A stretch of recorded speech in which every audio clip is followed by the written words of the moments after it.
All right, let's solve for x and y here. Okay. All right, so I have this nice calculator here. Okay.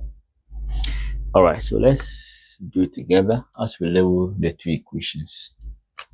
So we have the first equation and the second equation. So what we are going to do here is very simple. We are going to make one of the variable from equation 1 the subject, then we substitute it into the next equation. We just put it in the next equation.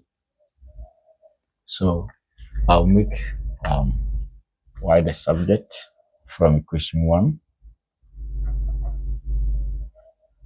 Y is, so this one the subject will be 4 minus x,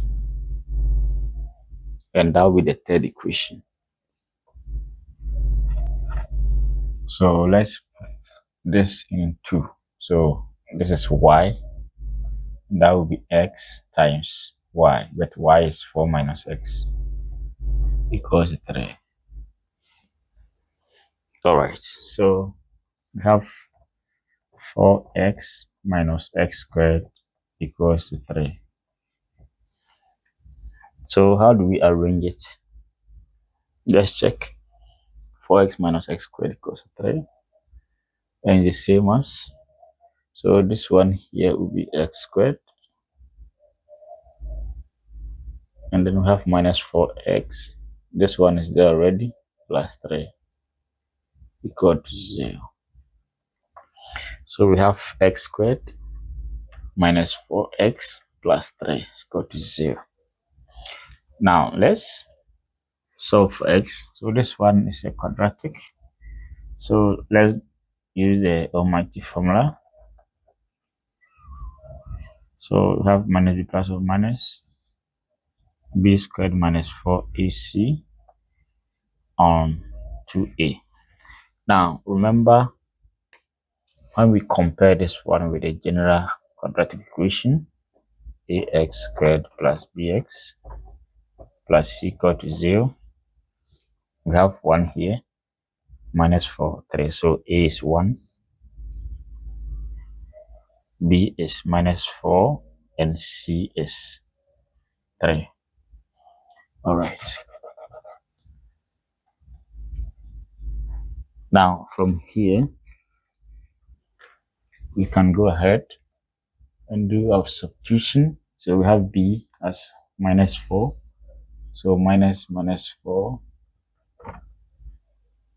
the same b, minus 4 all squared minus 4 times a is 1 and c is 3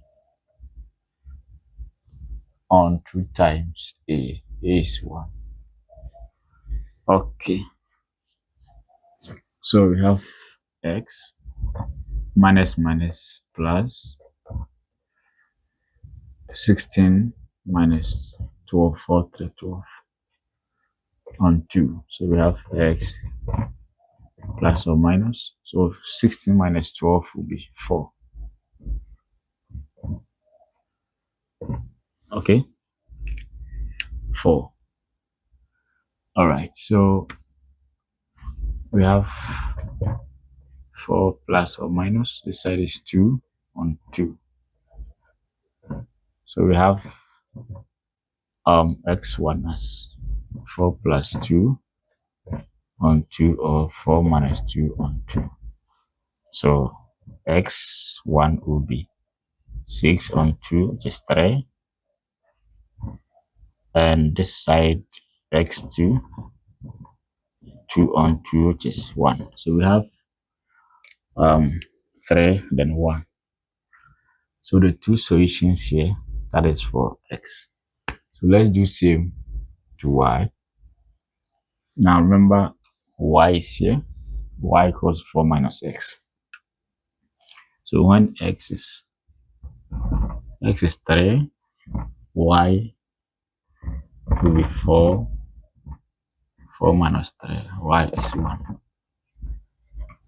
And when x is 1, y will be 4 minus 3, That is 1. So we have symmetrical answers.